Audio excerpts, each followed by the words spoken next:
है from Noyce take. आज इस वीडियो में हम बात करने वाले हैं ये फायरबोल्ट निंजा बेल है या बेल है। ये हमारे पास काफी दिनों से रखी है एंड इसको अब हमने अच्छे से यूज कर लिया है। भाई डब्बे को हमने ऑलरेडी अनबॉक्स कर लिया है, आपकी खुशी के लिए एक और बार कर लेते हैं। यहाँ पे डब्बे के ऊपर आप देखोगे फायरबोल्ट का ब्रांडिंग है, निंजा बेल लिखा है, विराट कोहली भैया और कुछ की हाइलाइट्स है। यहाँ पे की हाइलाइट्स है, यहाँ पे की हाइलाइट्स है एंड पीछे भी आपको की हाइलाइट्स मिल जाते हैं। डब्बे को ऐसे भाई स्लाइड करके खोला, सबसे ऊपर आपको आपकी ये वॉच मिल जाएगी। वॉच हमने ऑलरेडी यूज करना स्टार्ट कर दिया है एंड बाकी अगर डब्बा हटाया तो सबसे पहले आपको यहाँ पे आपकी ये मैनुअल देखने मिल जाती है। उसके बाद आपको मिलेगा ये पोगो पिन का चार्जर एंड देन उसके बाद कुछ एक्स्ट्रा कार्ड्स मिल जाएंगे, कोई गाना का सब्सक्रिप्शन कार्ड, कोई बोल्ट प्ले का कार्ड, कोई भाई वारंटी कार्ड, ये सारी चीजें बॉक्स में मिल जाती है। फायरबोल्ट ने यहाँ पे पूरी मेटालिक फिनिश दी है, वॉच थोड़ी सी मोटी है एंड यहाँ पे दो बटन दिए हैं, एक ये गोल बटन है, दूसरा फ्लैट बटन है। जो गोल वाला बटन है ये डिस्प्ले वेक एंड स्लीप का काम करता है। ये गोल वाला बटन सिर्फ घूमता है, घूमने की कोई फंक्शनैलिटी नहीं है। यानी नीचे वाला बटन आपको स्पोर्ट्स मोड्स में लेकर जाएगा। बटन का रिस्पॉन्स टाइम मुझे यहाँ पे थोड़ा सा स्लो लगा,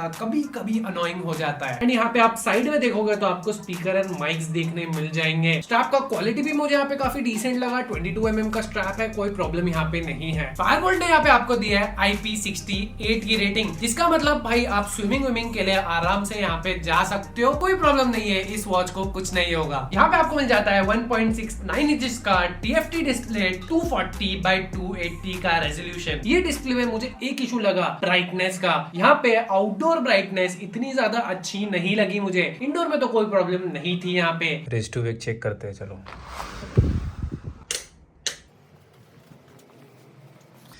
एक एफ रेस टू वेक चेक करना।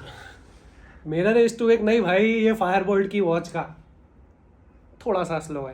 बाकी ऐसे डिस्प्ले में कोई प्रॉब्लम नहीं है, टच रिस्पॉन्स भी ठीक ठाक है, ऐसे कोई प्रॉब्लम नहीं देता। ऊपर नीचे के स्वाइप भी काफी स्मूथ हो जाते हैं यहाँ पे। अब बात की जाए इसके सेंसर्स की, SPO2 की तो भाई मेरे को बात ही नहीं करना है। भाई SPO2 सेंसर नकली है, बट नोइस टेक की वीडियो आपके लिए एकदम असली है। नीचे कमेंट करके बताओ आपको ये वॉच कैसी लगी है। यहाँ पे आपको हार्ट रेट मॉनिटरिंग भी मिल जाती है, जो काफी डिसेंट काम कर लेती है। टेबल वेबल पे ये फालतू रीडिंग्स दे देती है, बट यहाँ पे आपको पल्स ऑक्सीमीटर से कंपेयर किया तो कोई ऐसे फालतू रीडिंग नहीं मिलेगी, एक आध हार्ट बीट का ही डिफरेंस मिलता है। स्लीप ट्रैकिंग भी यहाँ मुझे काफी ठीक ठाक लगी है, कोई ऐसे प्रॉब्लम नहीं लगी, 10-15 मिनट के आसपास का ही फर्क था यहाँ पे। इस निंजा बेल में आपको 24 आवर हार्ट रेट मॉनिटरिंग भी मिल जाती है।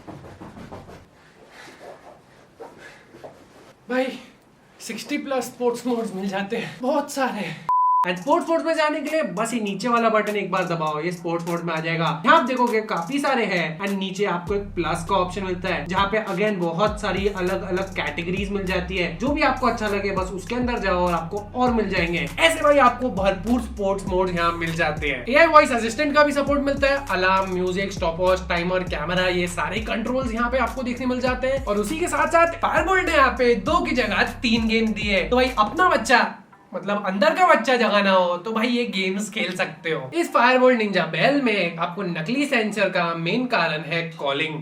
ये एक माइक टेस्ट है और अभी मैं बात कर रहा हूँ निंजा बेल में से। आप ये ऑडियो क्वालिटी सुन के खुद ही जज कर सकते हो कि अगर आप फोन पे किसी से बात कर रहे हो तो ये वॉच में से आगे वाले को आपकी वॉइस कैसे। इस वॉच पे आपको मिल जाते हैं 6 वॉच फेस, बस आपको इसे होल्ड करके रखना है और आप बाकी सारे वॉच फेसेस यहाँ से चेंज कर सकते हो, जो अच्छा लगे वैसे टैप करके लगा दो। एंड डाफिट का ऐप यूज करो, वहाँ पे बहुत सारे क्लाउड वॉच फेस भी मिल जाएंगे, कस्टम वॉच फेस भी लगा सकते हो। डाफिट का ऐप काफी अच्छा है, कोई प्रॉब्लम नहीं है, आपको सारा डेटा उस ऐप के ऊपर मिल जाता है। 24 आवर हार्ट रेट मॉनिटरिंग, ये सारी सेटिंग्स भी आपको उस ऐप पे ही मिल जाएगी। बैटरी की बात करूं, मैं ये वॉच को 4 दिन से यूज कर रहा हूँ, बट चार्ज 2 बार किया है। 2 दिन की यहाँ पे आपको इस वॉच पे बैटरी लाइफ देखने मिल जाती है, with calling on, 24 hour heart rate on and raise to wake यहाँ पे ऑन था। इसमें कोई चीज आप बंद रखते हो तो आपको ज्यादा बैटरी लाइफ मिल जाएगी। मुझे ऐसे लगता है 3000 में ये एक डिसेंट ऑप्शन है। 3000 तक 100% एक अच्छी कॉलिंग वॉच है, आप इसे ले सकते हो, बट 3000 के ऊपर स्पेंड मत करो, क्योंकि वहां मुझे ऐसे लगता है कहीं ना कहीं कंपटीशन आपको थोड़ा सा बेटर वॉच दे देगा। बाय करने की लिंक आपको नीचे डिस्क्रिप्शन में मिल जाएगी। भाई वीडियो अच्छी लगी हो तो like, share, subscribe, comment, bye bye.